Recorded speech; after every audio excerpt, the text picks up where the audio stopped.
सदृश गोपिन प्रेम प्रकट कलयुग ही दिखायो। निरअंकुश अति निडर रसिक यश रस न गायो। दुष्टन दोष विचारे मृत्यु को उद्यम कियो।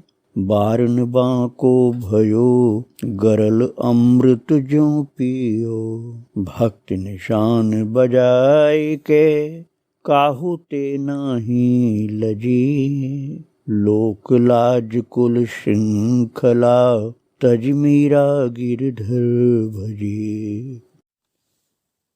श्री राधे राधे। भक्तों, सत्संग का लाभ सभी श्रद्धावान व्यक्तियों को प्राप्त होता है। बस उसमें ये ध्यान देना पड़ता है कि उनकी वाणी को हम स्नेह से, श्रद्धा से श्रवण करें, जिन संत के चरणों में गए हैं, और उनकी वाणी को श्रवण करके, आदर करके, उसका मनन करके उसका लाभ प्राप्त करें। तब सत्संग जीवन के लिए परम कल्याणकारी सिद्ध होता है। भक्तों, मीराबाई महान संत थी और वो द्वारकापुरी में रह रही थी अब। और द्वारकापुरी में आने वाले भक्त, संत, साधक मीराबाई का नाम सुनकर के उनके पास जाते थे। उनके चरणों में बैठ करके उनसे जीवन के मार्गदर्शन के सूत्र प्राप्त करते थे। अपनी समस्याओं का समाधान करके कल्याण लाभ प्राप्त करते थे। किसी व्यक्ति ने घर की विषम परिस्थितियों को देख करके घर छोड़ना चाहा। मीरा जी ने कहा कि नहीं, घर नहीं छोड़ो। घर में अशांति को समाप्त करके भजन में शांति प्राप्त करो। भक्ति सार है। मोह से मुक्त हो, घर में भजन करो, घर का त्याग मत करो। क्योंकि घर का तुम त्याग कर दोगे और मन में वैराग्य होगा नहीं तो कठिनाइयाँ बहुत आएंगी। इससे अच्छा कि तुम घर में रह करके भजन का नियम बनाओ और उस नियम को किसी प्रकार टूटने मत दो। घर का मालिक भगवान को बनाकर तुम मजदूर अथवा नौकर बन जाओ। कुछ भी करने से पूर्व भीतर बैठे स्वामी से पूछो कि कार्य ठीक है या नहीं। जिसका अनुमोदन हो वही करो। इस प्रकार तुम्हारे सारे कार्य, सारा जीवन पूजा हो जाएगा।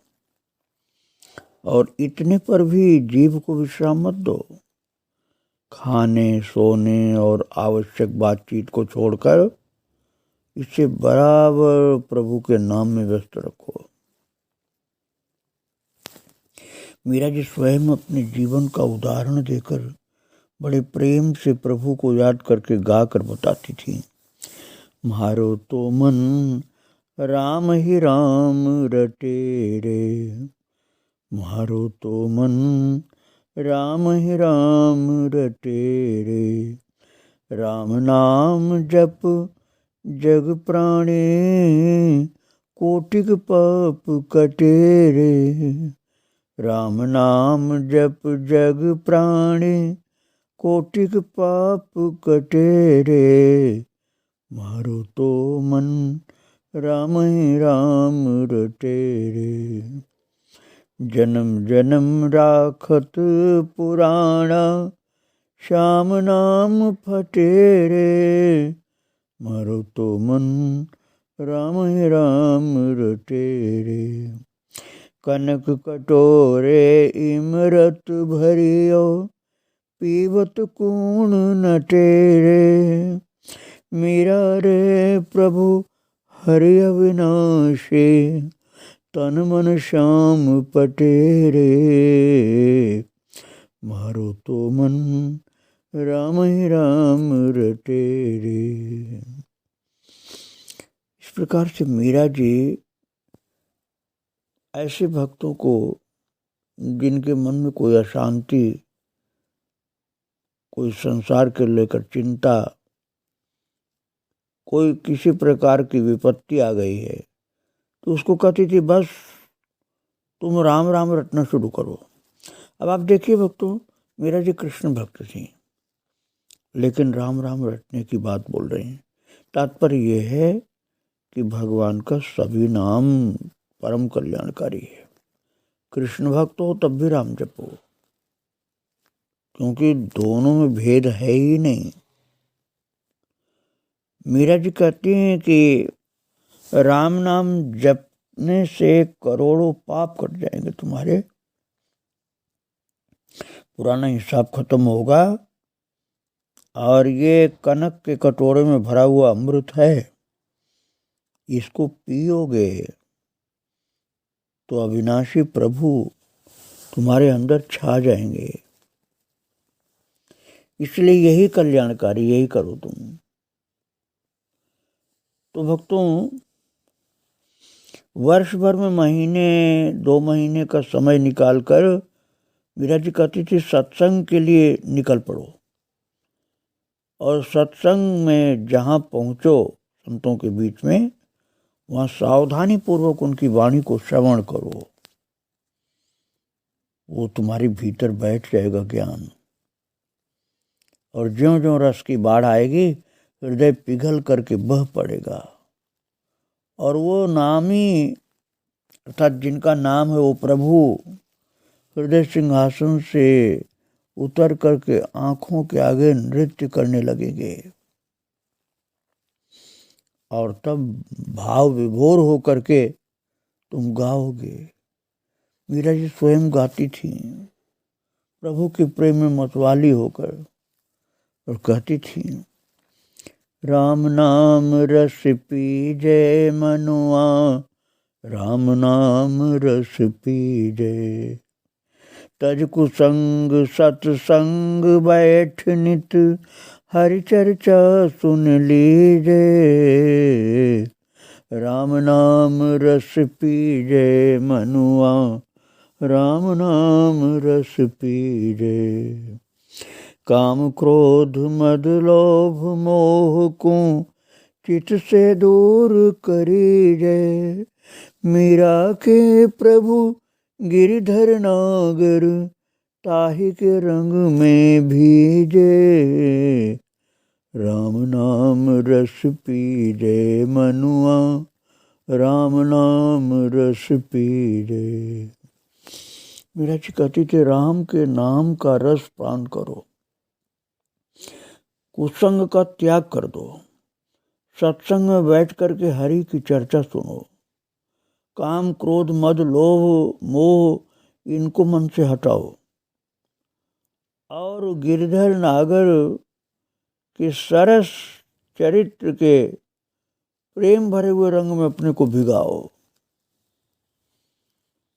अब आप देखिए राम नाम की साधना मीरा जी ने कितनी की है, कि कहती हैं कि उस नाम का रस पान करो। और कई लोग अपने को बड़े विद्वान समझ करके ये कहने लग जाते हैं कि भगवान के नाम से क्या होगा। ये बहुत नासमझी की बात है भक्तों।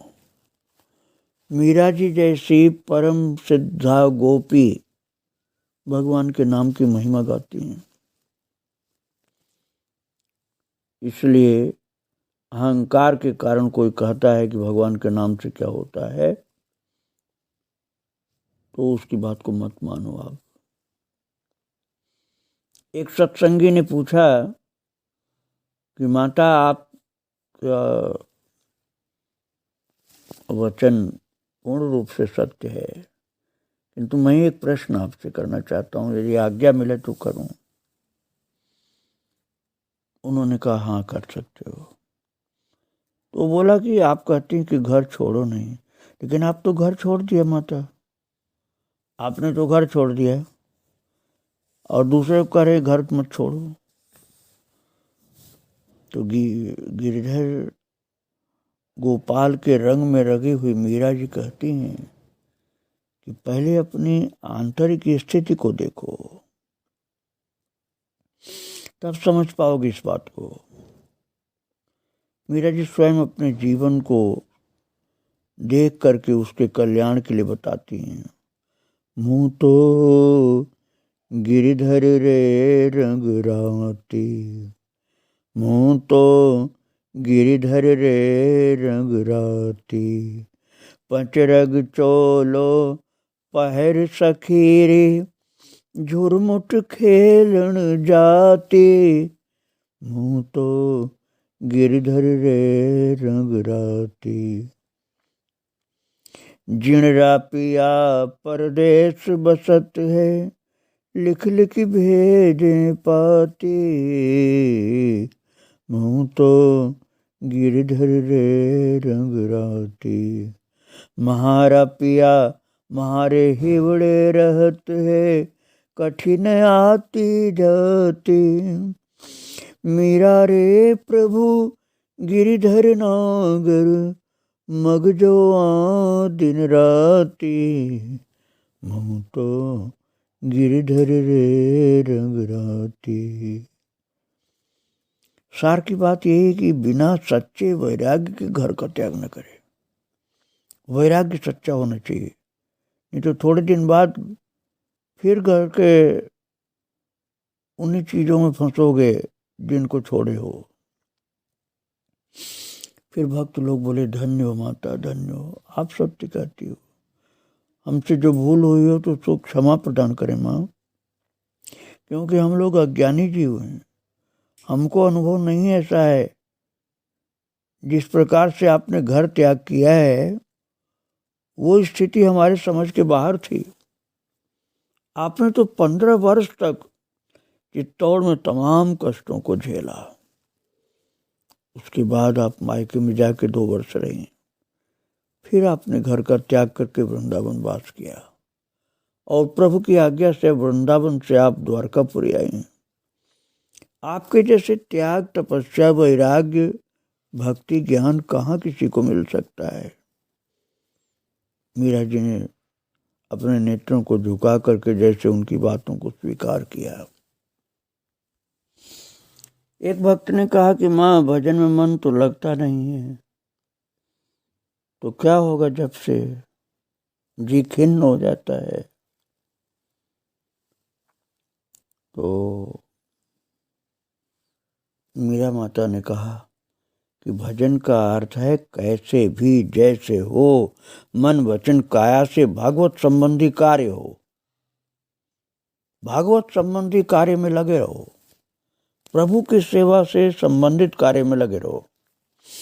हमें उसका ध्यान वैसे ही बना रहे जैसे घर का कार्य करते हुए माँ का ध्यान पालने में सोए बालक की ओर रहता है, और जैसे सबकी सेवा कार्य करते हुए भी पत्नी के मन में पति का ध्यान रहता है। पत्नी कभी मुख से पति का नाम नहीं लेती है, तब भी मन प्राण से जुड़ा रहता है उसका संबंध, स्वयं चाहे तो भी नहीं हटा पाती। इसी तरह से मन को नाम के रस से सराबोर करके प्रभु के संबंध में जोड़कर रखो, तो फिर भजन तुम्हारा होने लग जाएगा।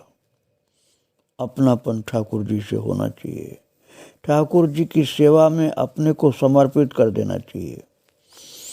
भगवान की सेवा में नहीं लगोगे तो संसार में फंसोगे, इसलिए भगवान की सेवा में लगे रहना चाहिए। भगवान की सेवा निष्काम होती है, संसार को कोई स्वार्थ उसमें नहीं रहता है।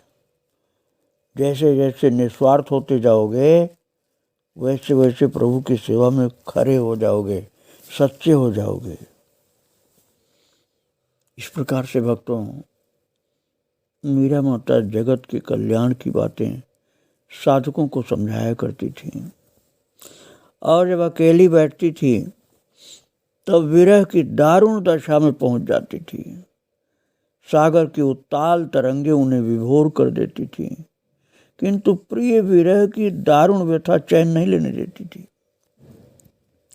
उन्हें वृंदावन की वे रातें याद आती हैं जब वे ललिता के साथ गोवर्धन गिरी के कुंजों, यमुना पुलिन और वृंदावीथियों में श्याम सुंदर की लीला का दर्शन करती हुई घूमती थी। लगता था बस गंतव्य आ गया, अब कहीं नहीं जाना, कुछ नहीं देखना, कुछ नहीं कहना। किंतु द्वारकाधीश अब मुझे बुला करके वृंदावन से द्वारकापुरी ले आए हैं, तो अब यहाँ की लीला का रस प्राप्त करना है और उन्हीं से जुड़कर उनका आनंद प्राप्त करना है। भक्तों, वैसे तो मीरा जी सदा प्रभु से जुड़ी रहती थी, लेकिन एक क्षण के लिए भी उनको वियोग दिखलाई पड़ता था कि कहाँ चले गए प्रभु, तो बस रो रो करके प्रभु को पुकारने लगती और उनका विरह युक्त गायन शुरू हो जाता था। माने क्यों तरसाओ, हे प्रभु मुझे आप क्यों तरसाने लगे। माने क्यों तरसाओ, थारे कारण सब जग छाण्या, अब थे क्यों बिसराओ। बिरह बिठा लागे उरंतर, थे आशान बुझाओ। माने क्यों तरसाओ, अब छाण्या ना बने मुरारे। शरण गया बलि जावा, मेरा जन्म जन्म हृदय भगता प्रेम निभावा। माने क्यों तरसाओ। भक्तों, उन्हें शांत करने का एक ही उपाय था, सत्संग। संतों को देख करके उनका सारा दुख दर्द दूर हो जाता था और वे स्वयं कहती थी कि श्याम के बिना, सत्संग के बिना कहाँ से दुख दूर हो सकता है। इसलिए सत्संग से जुड़े रहो, प्रभु का नाम जप करो, प्रभु का ध्यान करो, लीला चिंतन करो, प्रभु का अनुभव करते हुए आनंद विभोर रहो। लेकिन कभी कभी भगवान उनको बहुत जबरदस्त विरहानुभूति कराते थे। तब दासियों को लगता था कि मीरा जी के देह में प्राण नहीं है, वे रो उठती हैं। किंतु मंगला धीर धर करके कीर्तन करने बोलती, कहती नहीं, प्राण है इनके शरीर में, आप कीर्तन करो। और उनके कीर्तन से वह सचेत होती, पर उनकी पीड़ा देख वे पछताने लगती कि जब तक अचेत थी पीड़ा भी शांत थी।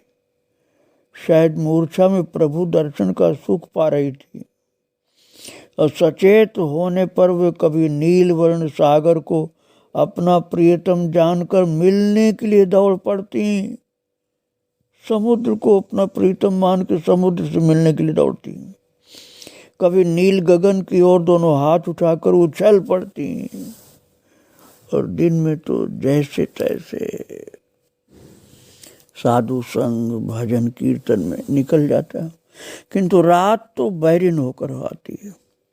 मंगला बारंबार समझाती, बाहिसा हुकुम, द्वारकाधीश पधारते होंगे, वे आपसे कैसे दूर रह सकते हैं, आप धीरज धारण करें। फिर मीरा जी बहुत ज़्यादा वेदना से बोलती हैं, मेरी ये देह उनके स्पर्श के बिना जलती है मंगला, मिलकर भी छोड़ना उनका खेल है, पर मैं क्या करूं। चाहती हूं कि वे जैसे जिस हाल में रहें उनकी प्रसन्नता में प्रसन्न रहूं, किंतु देह तो ही बाधा है। पापी प्राण इतना कष्ट पाते हैं पर देह का मोह छोड़कर निकलते नहीं, इसी में रहना चाहते हैं शरीर में। सारी रात छटपटाती थी कभी कभी भक्तों, और फिर कहती थी मेरी नींद का नाश हो गया। सखी म्हारी नींद नसानी रहो, सखी म्हारी नींद नसानी हो, पियरो पंथ निहारता सब रैन बिहानी हो, सखी म्हारी नींद नसानी हो। सखियां सब मिल सीख दई मन एक न मानी हो, बिन देखा कल ना पड़े मन धीरज न आनी हो, सखी मारी नींद न सानी हो। अंग खींड व्याकुल हुआ मुख प्यू प्यू बाणी हो, अंतर वेदन विरह की मारी पीड़ न जानी हो, सखी मारी नींद न सानी हो। ज्यों चातक मन सुमरे मछली ज्यों पानी हो, मेरा व्याकुल विरहिणी सुध बुध विसराणी हो, सखी मारी नींद न सानी हो। विरह की ऐसी दशा थी भक्तों उनकी जैसे चैतन्य महाप्रभु की। एक दिन तो वह अचेत पड़ी थी, मुखाकृति ऐसी डरावनी हो गई थी कि किसी प्रकार पहचान में नहीं आती थी।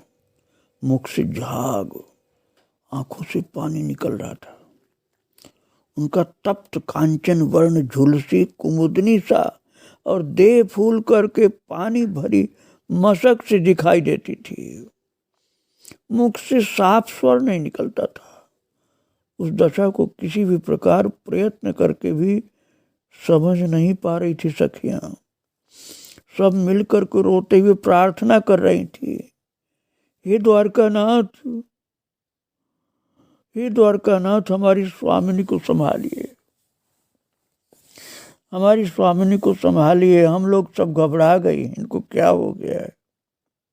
हमारी स्वामिनी को दर्शन दे दो प्रभु।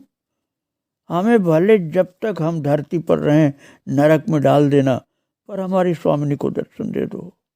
इनकी असहाय अवस्था हो रही है। फूट फूट करके रोने लगती सखियां। और भक्तों उसी समय द्वार पर सुनाई दिया एक स्वर, अलख अलख। एक सखी ने कहा, हे भगवान, इस राजनगरी में निर्गुणिया साधु कौन आ गया जो भगवान का नाम कृष्ण राम कुछ नहीं ले रहा, अलग अलग कर रहा। फिर सुनाई पड़ा, अलख। और महाराज जो दो सेवक थे ना, किशन और शंकर, तो उसमें सेवक लोग उठे बारी बारी से स्वागत करने के लिए कि अलग अलग बोलने वाला साधु कौन है। तो चमेली बोली, नहीं रुको, तुम लोग मत जाओ, मैं जाती हूँ देखने कौन आया। कोई संत की आवाज लग रही, निर्गुणिया कोई साधु है अलग अलग कर रहा। तो चमेली ने देखा कि तो अलौकिक साधु है। सिंगी शैली मुद्रा भगवा वस्त्र धारण किए और 16-17 वर्ष का सांवला सलोना किशोर। मीरा की हालत उस समय क्या थी मैंने आपको बताया था अभी, कि लगता था कि अब शरीर बचेगा ही नहीं। ऐसी छटपटा रही थी और सखियां रो रही थी उनकी हालत देख के। और उस समय ये जो सन्यासी आया था अलग अलग बोलने वाला, ये 16-17 साल का सांवला सलोना किशोर सन्यासी था। चमेली ठगी सी कुछ क्षण देखती रही, फिर प्रणाम करके खोए खोए स्वर में बोली, पधारे भगवान, आसन ग्रहण करें, आज्ञा करें, क्या सेवा करूं। तो उस सांवले सलोने किशोर सन्यासी ने कहा, देवी तुम्हारा मुख म्लान है, कोई विपत्ति हो तो कहो, ऐसे कहा भक्तों सन्यासी ने। तो उस समय चमेली जो स्वागत के लिए खड़ी हुई थी, उसने कहा बाबा आप प्रसाद ग्रहण करेंगे कि अपने हाथ से बना कर पाएंगे? हम लोग बनाए हैं वो पाएंगे कि आप अपने हाथ से बनाएंगे? बोलिए। हमारी विपत्ति असीम है महाराज, हमारी विपत्ति की कोई सीमा नहीं, हम क्या बताएं आपको। और हमारी विपत्ति को जगदीश के अतिरिक्त कोई मिटा नहीं सकता है। चमेली बड़ी उदास होकर बोली, हमारी स्वामिनी बहुत ज्यादा विरह दुख में है, यही विपत्ति महाराज हमारी। तो वो सन्यासी उठकर खड़े हुए। सन्यासी क्या कहूँ, बाल सन्यासी कहूँगा मैं तो। और बोले कि कहाँ है, कैसी है विपत्ति, तनिक मैं भी देखूं। तो वो चमेली बोली कि आप बालक हैं महाराज, आपके बस का रोग नहीं है वो। चमेली के स्वर में थोड़ी झुंझलाहट भी हो रही थी कि ये तो बालक हैं, इनको क्या बताऊं। तभी मंगला बाहरी कक्ष में आई और एकाएक सन्यासी को देखने लगी। सन्यासी जी बोले, क्या ऐसा कोई नियम है कि सन्यासी को वृद्ध ही होना चाहिए, या कोई ये नियम है कि ज्ञान जो होता है बड़े बूढ़ों की बपौती है? क्या नए युवक सन्यासी को ज्ञान नहीं हो सकता है और या सन्यासी नहीं हो सकता है? ऐसी बात बोले थे महाराज कि ये सब चुप हो गए बिल्कुल। सन्यासी का रहस्योद्घाटन तो मैं कल करूँगा। आज मैं उनके चरणों में प्रणाम करके, मीरा माता के चरणों में प्रणाम करके यहीं विराम दे रहा हूँ भक्तों। श्री राधे राधे, जय श्री राधे राधे।